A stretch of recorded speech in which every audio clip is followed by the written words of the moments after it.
என்னுடைய தம்பி மாரி செல்வராஜ் அவர்கள் இயக்கி வெளிவந்து மாபெரும் வெற்றி அடைஞ்சிருக்க பைசன் படத்தை இன்னைக்கு தான் பார்க்குற வாய்ப்பு எனக்கு கிடைச்சது. தம்பி ரொம்ப நாளைக்கு முன்னாடி பாருங்கன்னார இப்போ எனக்கு கொஞ்சம் வேலை, அது சரி, அதனால் அந்த வாய்ப்பு இன்னைக்கு தான் அமைஞ்சது. பார்த்தேன். உங்களுக்கு தெரியும் மாரியோட படங்கள் எவ்வளவு, ஒவ்வொரு படமும் ஒரு பதிப்பாக இருக்கும். ஆனால் பரியேறும் பெருமாள், அதுக்கப்புறம் அவருடைய கர்ணன், அதுக்கப்புறம் மாமன்னன், அப்புறம் வாழை, ஒவ்வொரு படத்துலையும் அவர் தரத்தை கூட்டி கூட்டி இதுவரை சொல்லப்படாத ஒரு கதையை களத்தை சொல்லிக்கிட்டே இந்த படத்தில் எப்படின்னா எனக்கு எப்படி மனநிலை இருக்குன்னா, ஒரு கோயில் திருவிழாவுக்கு போயிட்டு சின்ன பிள்ளைகளை கூட்டிகிட்டு போயிட்டு எவ்வளோ மகிழ்ச்சியாக இருக்கும். சவுமிட்டாய் பெரிய உருண்டையெல்லாம் வாங்கி கொடுத்து நம்மளை கூட்டி வரும். அது மாதிரி ஒவ்வொரு காட்சியை நான் கடக்கும்போதும் அவ்வளவு உற்சாகம், மகிழ்ச்சி. ஏன்னா அந்த கதைக்களம்ங்கிறது ஒரு படம் நமக்கு முன்னாடி ஓடிக்கிட்டு இருக்குங்கிறத உணர்வே எனக்கு வரவே இல்லை படம் முழுக்க. ஏன்னா அதுக்குள்ளே நம்ம எல்லா கதாபாத்திரமும் என் பக்கத்தில் வாழ்ந்துக்கிட்டு இருக்கிற மாதிரியும், புரோட்டா சாப்பிட்றாங்கல்ல அந்த இடத்துல எனக்கு என்ன சொல்கிறதுன்னு தெரியல. ஏன்னா புரோட்டாவுக்காக பந்தயம் கட்டி ஒரு ஊராக போய் கபடி விளையாண்ட ஆளுங்க நாங்கள். சரி, அதுதான் நினச்சி பார்க்குறேன். ஒரு படம், ஒரு கதை, ஒரு திரைக்கதை, உரையாடல் என்று இதை பார்க்க தோணலை. அது எல்லாமே ஒரு ஆய்வு. அப்படிதான் நான் பார்க்குறேன். ஒரு ஆய்வு. ஒரு கபடி விளையாட்டு வீரன் எப்படி இருப்பான், உண்மையிலே கபடி விளையாட்டு நடக்குது. அதாவது ஒரு திரையரங்கில் ஒரு பெரிய விளையாட்டு எப்படின்னா ப்ரோ கபடி நடக்குது, நீங்கள் பார்ப்பீங்க. ஒரு பல நடிகர்களை வச்சு ஒரு இயக்குனர் ஒரு கபடி விளையாட்டை படம் எடுத்திருக்கிறாருன்னு யாருமே நம்ப மாட்டாங்க. அவ்வளவு நேர்த்தியா, எந்த கதாபாத்திரமும் தேவையற்று இல்லை, எந்த உரையாடல், ஒவ்வொரு உரையாடலும் இன்றைய கால தேவைக்கு, எதிர்காலத்துக்கு, எல்லாத்துக்குமான ஒரு படிப்பினை. மாரியுடைய வலிதோய்ந்த வார்த்தைகள்லாம் அதில் உரையாடலாக பதிவாயிருக்கு. ஒவ்வொரு கட்டமும் அப்படி இருக்கு. ஒவ்வொரு இதுவும் ரெண்டு பக்கமும் இருக்கிற தலைவர்களாக காட்டினவங்க கூட அவங்க சொல்றதுமே விடுறா அப்படின்னு, அவன் விளையாட்டை பாடுறாங்கிறது. இது என்னையா பிள்ளை, இப்படி நம்ம பிள்ளை அது என்ன பிடிக்குதோ அதை செய்ய விடுறாங்க சொல்றது ஒவ்வொன்றுமே ரொம்ப நிறைவான படைப்பு.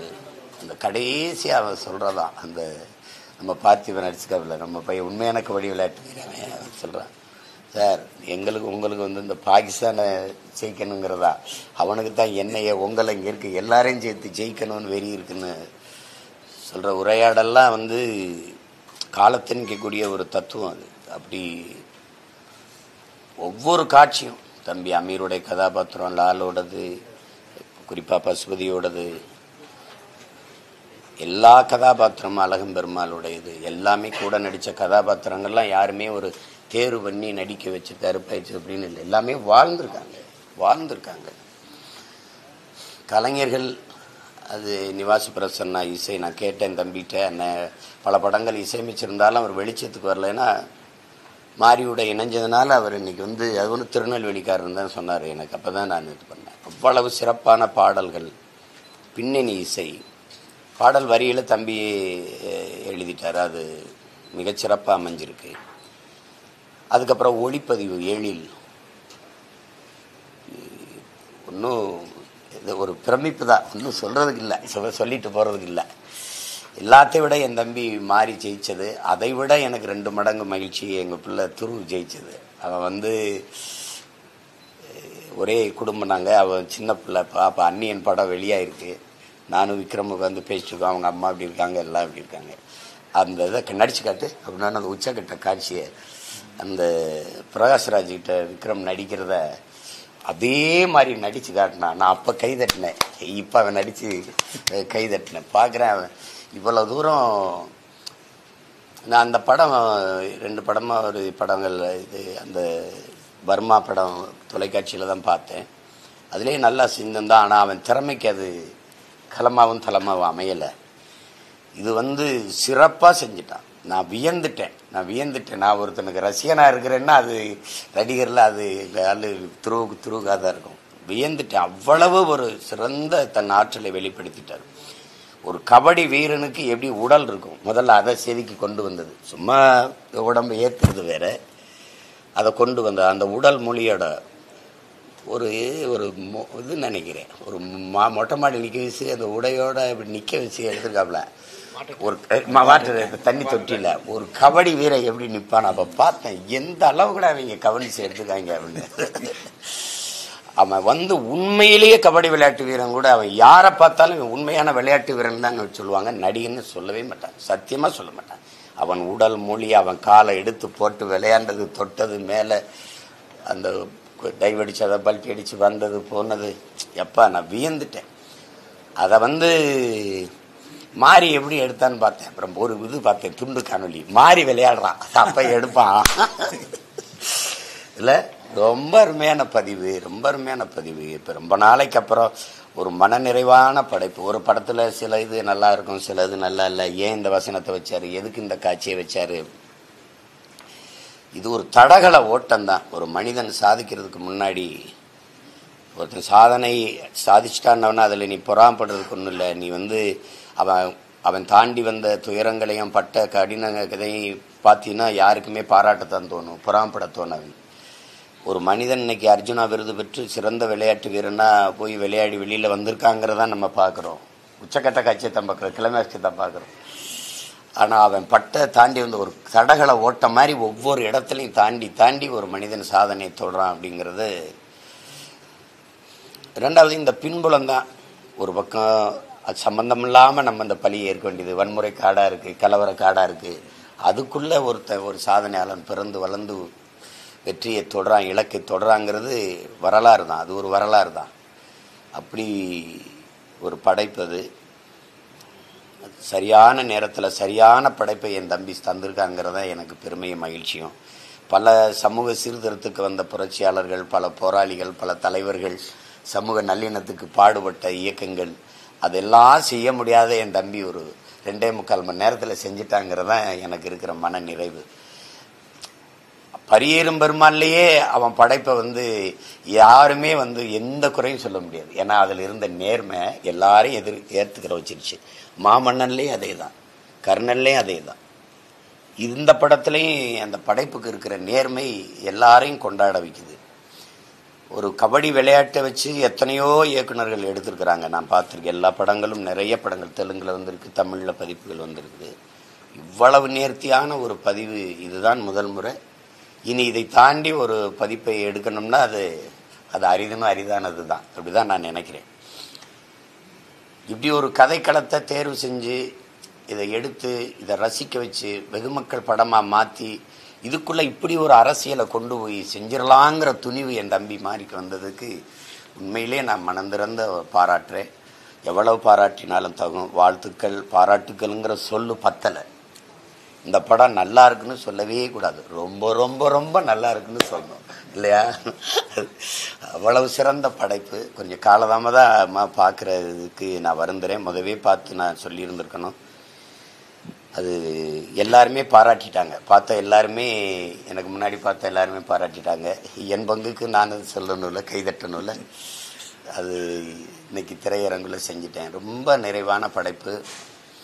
மாரிக்கு என் அண்ணனா வருது. இதே நிதானம், இதே வேகத்தில், இப்படியே பொறுப்புணர்வோடு நீ நடந்து போகணும். ஏன்னா நம்மள எப்போவாவது ஆகச்சிறந்த படைப்பாளிகள் வருவாங்க. அது நீ இந்த இடத்த தொடர்றதுக்கு எவ்வளோ கஷ்டப்பட்டிருப்பாயின்னு எனக்கு தெரியும், அந்த வழி உனக்கும் தெரியும். அதனால நீ வந்துட்ட அந்த இடத்துக்கு, விட்டுறாத, நிதானம். அப்போது இந்த படத்தை இன்னைக்கு நீ வாழ்ந்த பகுதியில் இருந்த கதைனாலும் உலகம் பூரா இருக்கிற தமிழ் மக்கள் எல்லாரும் இதை கொண்டாடுறாங்க. பைசனுங்கிற இன்னைக்கு ஒரு படம் சின்ன பிள்ளைகள் வரைக்கும் இது கொண்டு போய் சேர்த்துட்டேன்.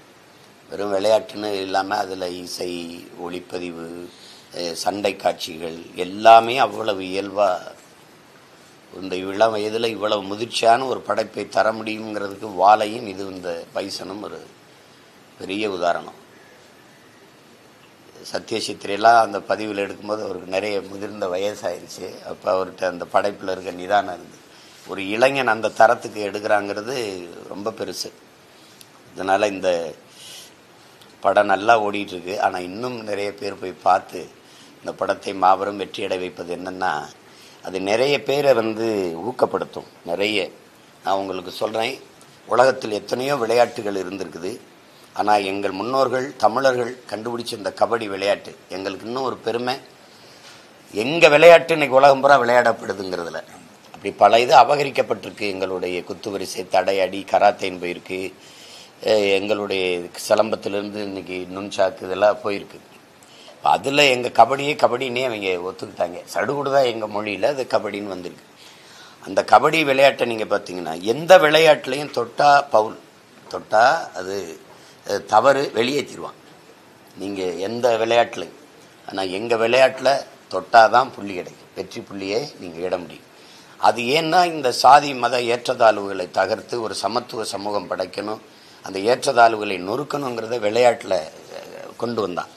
நீங்கள் பாடி வரவன் என்ன சாதி, அவன் என்ன சமயத்தை சார்ந்தவன், அதெல்லாம் பார்க்க முடியாது. அவன் காலில் விழுந்து பிடிச்சா தான் உனக்கு புள்ளி, அவனை தொட்டாதான் புள்ளி. நீ தொட்டா தீட்டு, பார்த்தா தீட்டு, அந்த இதெல்லாம் இங்கே சொல்ல முடியாது. அப்படி ஒரு விளையாட்டை எங்கள் முன்னவர்கள் வகுத்தாங்க. ரெண்டாவது வீரம்னா நீங்கள் இப்போ கால்பந்துன்னா அவன் அங்கே நிற்பான் இங்கே நிற்பான், கிரிக்கெட்னா அங்கே நிற்பான் இங்கேருந்து பந்தை போடுவான், அடித்து விட்டு ஓடுவான். இங்கே அப்படி இல்லை, ஒரு கோடை போட்டு 7 பேர் நிற்பான், ஒருத்தன் பாடி வரணும். வாரண்டா நீ 7 பேர் நின்னான்னு நான் வரண்டா, வாடா அந்த கோட்டை தொட்டு பாடுறான்னு நிற்பான், தொடரண்டா பாடுறான்பான். அப்படி ஒரு வீரமான விளையாட்டை எங்கள் முன்னோர்கள் வகுத்து எங்களுக்கு கொடுத்தாங்க. அந்த விளையாட்டு இப்போ மறுபடியும் சாகாமல் உயிர்ப்போடு இருக்குன்னா அது பெருமை. அந்த இதை மறுபடியும் என் தம்பி அதற்கு ஒரு புத்துயிர் கொடுத்து ஒரு புத்தெழுச்சியை ஊட்டியிருக்காருன்னு தான் நம்ம சொல்லணும். அது ரொம்ப பாராட்டத்தக்க ஒன்று. அதில் இந்த படத்தை தயாரித்த தம்பி ரஞ்சித், அவர் கூட இருந்த தயாரிப்பாளர்கள், அதில் உடனிருந்து உழைத்த தொழில்நுட்ப கலைஞர்கள் எல்லாருக்கும் என்னுடைய மனம் நிறைந்த வாழ்த்துக்கள். மாபெரும் வெற்றி, உங்கள் வெற்றிக்கும் என்னுடைய வாழ்த்துக்கள். என்ன செய்யறது, இதில் அதோட கூட நடித்த புல் பூண்டு செடி கொடி வாழை எல்லாத்துக்கும் என்னுடைய வாழ்த்துக்கள் தான். ஒவ்வொன்றே செஞ்சு போகிற அந்த நேர்த்தி தான், அந்த கதையை சொல்ல தொடங்கினது தான். எதுக்கு ஜப்பானுக்கு வந்துட்டான், விளையாட இந்தியாவுக்கு வந்துட்டான், இவனுக்கு என்னடா பிரச்சனைன்னு திருப்பி அதை எடுத்ததில் அந்த கதை வேகத்தை கூட்டுது. அந்த கதை சொல்கிற திறனை பாராட்டாமல் இருக்க முடியாது. அது என் தம்பிக்கு, என்ன வாழையிலேயே அதை செஞ்சான். அந்த கிளைமேக்ஸில் அந்த உச்சக்கட்ட காட்சியில் அது திருப்பி போட்டு அப்படி சொன்னதில் தான் அது எதிர்பார்ப்பை கூட்டிருச்சு.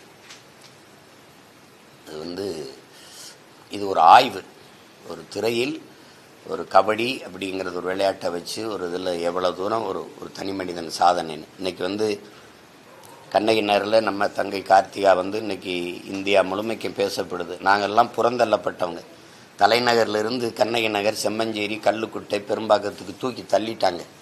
அப்போ அந்த இதுக்கெலாம் நான் போராடினேன். அங்கே கண்ணகி நகர் பெருவெள்ளத்தில் இருக்கும்போது, மூழ்கி இருக்கும்போது நான் அங்கே போய் வேலை செஞ்சேன்.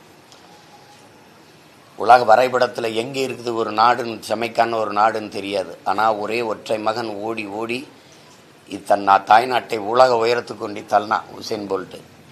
அதே மாதிரி இன்னைக்கு எங்கள் பொண்ணு கபடின்னு ஒரே ஒரு விளையாட்டை விளையாண்டு தனித்திறன் ஆற்றல். கண்ணகி நகர்னு ஒன்று இன்னைக்கு தெரியாமல் இருக்காது. கார்த்திகான்னா கண்ணகி நகர் கார்த்திகா அப்படின்னு.